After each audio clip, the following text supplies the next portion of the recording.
হাই, পাকঘৰ বিজ্ঞানৰ আৰু এটা ইণ্টাৰেষ্টিং এক্সপেৰিমেণ্ট লৈ আহিছোঁ। আমি সকলোৱে জানো আমাৰ বায়ুমণ্ডলত 21% অক্সিজেন আছে। পাঠ্যপুথিত পোৱাৰ বাহিৰে আমি নিজে কেতিয়াবা পৰীক্ষা কৰি চাবলৈ চেষ্টা কৰিছোঁনে সঁচাকৈ আমাৰ বায়ুমণ্ডলত 21% অক্সিজেন আছে? হয়, আমি মাত্ৰ কেইটামান ঘৰতে উপলব্ধ সামগ্ৰীৰ সহায়ত প্ৰমাণ কৰিব পাৰোঁ যে বায়ুমণ্ডলত সঁচাকৈ 21% অক্সিজেন আছে। আহক আমি কৰি চাওঁ। তাৰ কাৰণে অন্য একো নালাগে, এটা চিম্পল এনেকুৱা পাত্ৰ এটা লাগিব, এডাল মম লাগিব, অলপ পানী লাগিব, অলপ ফুড কালাৰ লাগিব। এতিয়া মই সেইবোৰ ফুড কালাৰটো কিনিব লাগিব নালাগে। মোৰ ঘৰত আজি আলহী আহিছিলে, সেইকাৰণে আমি চালাড বনাইছিলোঁ। ইয়াত বিট হয়, মই ইয়াৰ পৰা ৰেড বিটৰ অলপ জুচ ইয়াত চেপি ল'লোঁ, মানে ৰঙা বিটটো অলপ চেপি ল'লোঁ, ৰঙা এটা মই পাইছোঁ, গতিকে ঘৰতে উপলব্ধ সামগ্ৰী। লগতে এনেকুৱা এটা প্ৰায় চিলিণ্ড্ৰিকেল শ্বেপৰ গিলাচ এটা পালে ভাল হয়। এইটো মই আমাৰ ঘৰত নাই, ৰেড কেয়াৰ পাৰফেক্ট চিলিণ্ড্ৰিকেল শ্বেপৰ। এইটো মুখখন অকণমান বহল, কিন্তু মই কি কৰিছোঁ সমানে 5টা ভাগত ভাগ কৰি লৈছোঁ।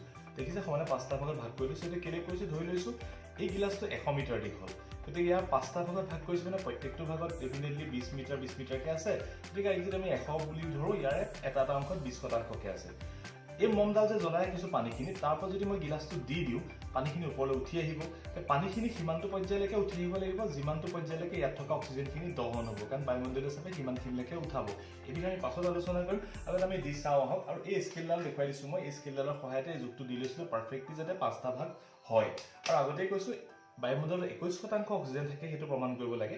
আমি পাৰফেক্টলি 21 ইয়াত উলিয়াবলৈ অলপ অসুবিধা হয়, কাৰণে 20ৰ ওচৰে পাজৰে যদি আহে আমি গম পাম যে আমাৰ পৰীক্ষাটো শুদ্ধ হৈছে। গতিকে আমি গিলাচটো দি দিওঁ, ইয়াত চাওঁ কি হয়। ইয়াত দি দিছোঁ, পানীখিনি নিশ্চয়কৈ ওপৰলৈ উঠি আহিব, গতিকে আপোনালোকে নিশ্চয় তাৰপৰা দেখা পাই আছে। ঠিক আছে, দেখিছে গিলাচটো পানীখিনি উঠি আহিলে, মানে সেই দাগটোতকৈ ওপৰলৈহে উঠি আহিলে। যিটো দাগ আমি দিছিলোঁ দাগটোতকৈ ওপৰলৈ উঠি আহিলে। গতিকে মই সেইখিনি এটা চিন দি লওঁ, যিমানলৈ উঠি আহিছে আপোনালোকে দেখা পাইছে চাগে, দেখা পাব। এই যে দাগটোতকৈ অকণমান ওপৰলৈহে উঠি আহিলে, কিন্তু 20ত আছে, তাতকৈ অকণমান ওপৰলৈ উঠি আহিলে, মানে 20 আৰু 40ৰ মানে মাজত নহয়, 40তকৈ বহুত তলত, 20তকৈ অকণ ওপৰলৈ উঠি আহিছে, মানে প্ৰায় আমি 22-23 মান ধৰিব পাৰোঁ। আৰু এইটোৰ কাৰণেও হৈছে একজেক্টলি 21 অহা নাই, কাৰণ গিলাচটোৰ মুখত পাৰফেক্টলি চিলিণ্ড্ৰিকেল শ্বেপৰ নহয়, কিন্তু অন্তত আমি এইটো গম পালোঁ যে 20ৰ ওচৰে পাজৰে। আৰু তাৰোপৰি মানে আমাৰ চাৰিওফালে থকা বায়ুখিনি অক্সিজেনৰ মাত্ৰা আজিকালি প্ৰদূষণৰ কাৰণে কম বেছিও হৈ থাকে, সেইটো এটা ফেক্টৰ হ'ব পাৰে। তথাপিতো 21% যিটো মাত্ৰা নিৰ্ধাৰণ কৰি দিয়া হৈছে, তাৰ মানে ওচৰে পাজৰে আমি প্ৰমাণ কৰিব পাৰিলোঁ। আচলতে এইটো কেনেকৈ প্ৰমাণ কৰিব যে বায়ুমণ্ডলত সঁচাকৈ 21% অক্সিজেন আছে? পুনৰ কৈছোঁ, এই গিলাচটো দিয়াৰ আগতে যেতিয়া মমডাল জ্বলি আছিলে, সেই অক্সিজেনৰ উপস্থিতি জ্বলি আছিলে, আৰু এই গিলাচটোৰ ভিতৰতো বায়ু সোমাই আছিলে। বায়ুৱে নিশ্চয় ইয়াত অক্সিজেন, নাইট্ৰজেন, বেলেগ বহুত গেছ আছে, তাৰে 21% অক্সিজেন থাকে। গতিকে 100 ভাগ গেছ আছে, তাৰে 20 ভাগ অক্সিজেন আছে। যেতিয়া মই মমডালৰ ওপৰত গিলাচটো দি দিছিলোঁ, তেতিয়া মমডালে সেই গিলাচটোৰ ভিতৰত থকা যিখিনি অক্সিজেন আছিলে, সেই অক্সিজেনখিনিৰ জাৰণ ঘটি পেলাই জ্বলি দাহিত হ'ল, গোটেই অক্সিজেনখিনি জ্বলি গুচি গ'ল। তাতে অক্সিজেন নাইকিয়া হৈ গ'ল। চ' 100 ভাগৰ পৰা 20 ভাগ অক্সিজেন নাইকিয়া হৈ গ'ল, 21 ভাগ নাইকিয়া হৈ গ'ল।